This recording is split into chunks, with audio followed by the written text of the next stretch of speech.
पूरी दुनिया में चलने वाले लगभग सभी एयरक्राफ्ट्स को बोइंग और एयरबस ये दो कंपनीज ही बनाती हैं और इनके अलावा दुनिया में कोई ऐसा बड़ा प्लेयर नहीं है जो कि पैसेंजर प्लेन मैन्युफैक्चर करता हो। तो दोस्तों आखिर असल वजह क्या है, क्यों बोइंग और एयरबस के अलावा कोई दूसरी कंपनी एयरक्राफ्ट नहीं बना पाती? और सबसे बड़ा सवाल ये है कि क्या फ्यूचर में हमारा भारत या कहें कि कोई इंडियन कंपनी कभी एयरक्राफ्ट मैन्युफैक्चरिंग इंडस्ट्री में अपने कदम बढ़ा पाएगी? इन्हीं सभी सवालों के जवाब हम आज की इस वीडियो में आपको देने वाले हैं। दोस्तों 80 के दशक से ही इंडिया छोटे एयरक्राफ्ट्स बनाता रहा है और यहाँ बहुत सी ऐसी कंपनीज हैं जो कि हेलीकॉप्टर और मिलिट्री एयरक्राफ्ट की तरह ही और भी कई प्लेन्स बनाती हैं। लेकिन सवाल ये उठता है कि लगभग 4 दशकों से छोटे एयरक्राफ्ट बनाने वाली ये इंडियन कंपनीज आज तक कोई पैसेंजर प्लेन क्यों नहीं बना पाई? असल में इसकी मेन वजह है एविएशन मार्केट, जिसे बोइंग और एयरबस ये दो कंपनीज आज किसी इंटरनेशनल कार्टेल की तरह चलाती हैं और इसी के चलते दूसरे किसी भी एयरक्राफ्ट मैन्युफैक्चरर को इस इंडस्ट्री में बिल्कुल भी जगह नहीं मिलती है। एयरबस और बोइंग ने इस इंडस्ट्री के 99% हिस्से पर अपना कब्जा किया हुआ है और ये दोनों कंपनियां इस बात का भी खास ख्याल रखती हैं कि इस इंडस्ट्री में कोई और एंट्री न कर पाए, ताकि सिर्फ ये दोनों ही इस इंडस्ट्री के किंग बने रहें। लेकिन फिर सवाल ये उठता है कि आखिर इन कंपनियों ने इस मार्केट के इतने बड़े हिस्से पर अपना कब्जा कैसे किया और क्यों दुनिया की कोई भी कंपनी इनसे इनका ये मार्केट शेयर नहीं छीन पाती हैं? इन सवालों का जवाब जानने के लिए हमें समय में थोड़ा पीछे जाकर इतिहास में झांकना होगा। History of Boeing and Airbus. असल में ये बात 1916 की है, जब अमेरिका में रहने वाले लकड़ी के एक व्यापारी विलियम ई बोइंग ने एक एरो प्रोडक्ट कंपनी की स्थापना की, जिसका नाम उन्होंने बोइंग रखा। इसके तुरंत बाद उन्होंने एक अमेरिकी नेवी ऑफिसर कॉनरॉड के साथ मिलकर एक 2 सीट सी प्लेन को बनाया जो कि समुद्र की सतह से टेक ऑफ और लैंड करता था। और फिर 1917 में फर्स्ट वर्ल्ड वॉर के दौरान उन्होंने नेवी ऑफिसर्स के लिए फ्लाइंग बोट बनाना शुरू किया, जो कि स्पेशली वॉर के लिए ही डिजाइन किया गया था। और कुछ इसी तरह वर्ल्ड वॉर 2 के दौरान भी उन्होंने युद्ध के लिए कई मॉडर्न एयरक्राफ्ट और जेट विमान बनाए, जिसके लिए अमेरिकन गवर्नमेंट ने उस टाइम उनकी कंपनी में $100 बिलियन की फंडिंग भी की थी। और दोस्तों इस तरह से ये वॉर खत्म होते होते सरकार और बोइंग के बीच की बॉन्डिंग काफी गहरी हो गई थी और इस कंपनी को गवर्नमेंट का पूरा सपोर्ट मिलने लगा, जिसकी वजह से उसने अमेरिकी राजनीति में भी अपना दखल देना शुरू कर दिया। उसी दौरान यूरोप के भी कई सारे देश अपनी एविएशन इंडस्ट्री को डेवलप कर रहे थे और वॉर के लिए एयरक्राफ्ट बना रहे थे। लेकिन यूरोपियन कंपनी में बनने वाले एयरक्राफ्ट बोइंग जैसे बड़े नहीं होते थे और जैसा कि बोइंग को अमेरिकन गवर्नमेंट की तरफ से पूरा सपोर्ट था, तो फिर उसको कॉम्पिटिट कर पाना उस वक्त किसी भी कंपनी के लिए संभव नहीं था। इसीलिए यूरोपियन कंपनियों ने अपनी अपनी सरकारों से सहयोग मांगना शुरू कर दिया, ताकि वो अमेरिकन मैन्युफैक्चरर के साथ मैच करके उनके खिलाफ अपना एयरक्राफ्ट पेश कर सके। मौके की नजाकत को देखते हुए यूके, फ्रांस और जर्मनी की गवर्नमेंट ने एक साथ मिलकर काम करने का फैसला किया और अपनी छोटी छोटी एविएशन कंपनीज को मिलाकर एक बड़ी और पावरफुल कंपनी की स्थापना की, जिसका नाम उन्होंने एयरबस रखा। और यही वजह है कि बोइंग की तरह ही एयरबस के भी शुरुआत से ही गवर्नमेंट के साथ बहुत अच्छे रिलेशनशिप रहे हैं। इस तरह गवर्नमेंट का सपोर्ट, फंडिंग और दूसरी कई तरह की हेल्प मिलना ही वो मेन वजह है जिनका फायदा उठाकर ये दोनों कंपनी आज इतनी बड़ी बन पाई है।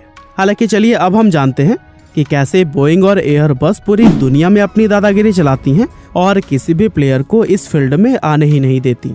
अब दोस्तों चूंकि बोइंग और एयरबस दोनों के पास ही पूरा पॉलिटिकल सपोर्ट मौजूद है, इसीलिए ये दोनों ही कंपनियां यूएस गवर्नमेंट और यूरोपियन यूनियन के दम पर किसी भी एविएशन कंपनी को इस फील्ड में अपने पांव जमाने ही नहीं देती। और देखा जाए तो बोइंग आज यूएस के अंदर सेकंड बिगेस्ट लॉबिंग एजेंट है, जिसका मतलब ये है कि ये पैसे देकर अपने हिसाब से रूल्स, रेगुलेशंस और पार्लियामेंट्री डिसीजंस को भी चेंज करने की पावर रखता है और इस पावर के लिए हर साल ये करीब $250 मिलियन की फंडिंग करता है।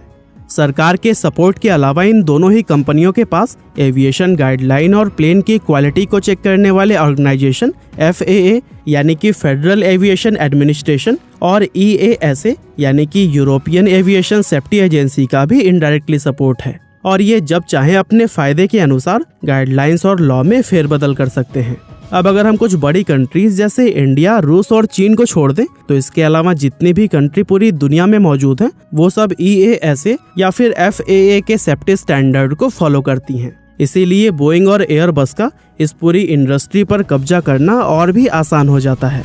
ऐसे में अगर कोई नई कंपनी प्लेन बना भी लेती है तो फिर बोइंग जैसी कंपनी इन अथॉरिटीज के जरिए उस प्लेन को क्वालिटी और सेफ्टी टेस्ट में रिजेक्ट करवा देती हैं, क्योंकि अगर इन अथॉरिटीज की तरफ से किसी प्लेन को सर्टिफिकेट नहीं मिलता है तो फिर बाकी के देश भी उसे खरीदने से पीछे हट जाते हैं, जिसकी वजह से कंपनी को भारी भरकम नुकसान से गुजरना पड़ता है।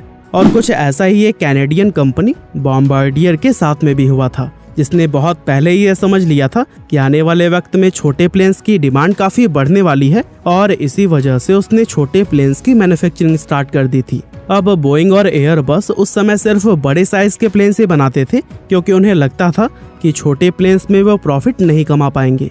लेकिन जब उन्होंने मार्केट में बॉम्बार्डियर के छोटे प्लेन्स की डिमांड देखी तो उन्हें अपने मार्केट की हिस्सेदारी पर खतरा नजर आने लगा, क्योंकि बॉम्बार्डियर के प्लेन्स की कीमत और मेंटेनेंस खर्च काफी कम थी।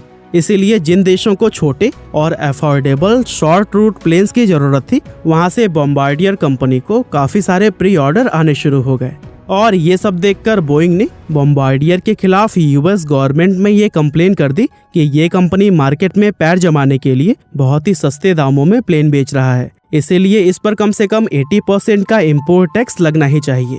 और फिर बोइंग के प्रेशर में आकर यूएस गवर्नमेंट ने बॉम्बार्डियर पर 80% की जगह पर 300% का टैक्स लगा दिया, जिसके बाद से अचानक इसके दाम बढ़ गए और दाम बढ़ने की वजह से जो प्री ऑर्डर कंपनी को मिले थे वो सभी कैंसिल होने लगे।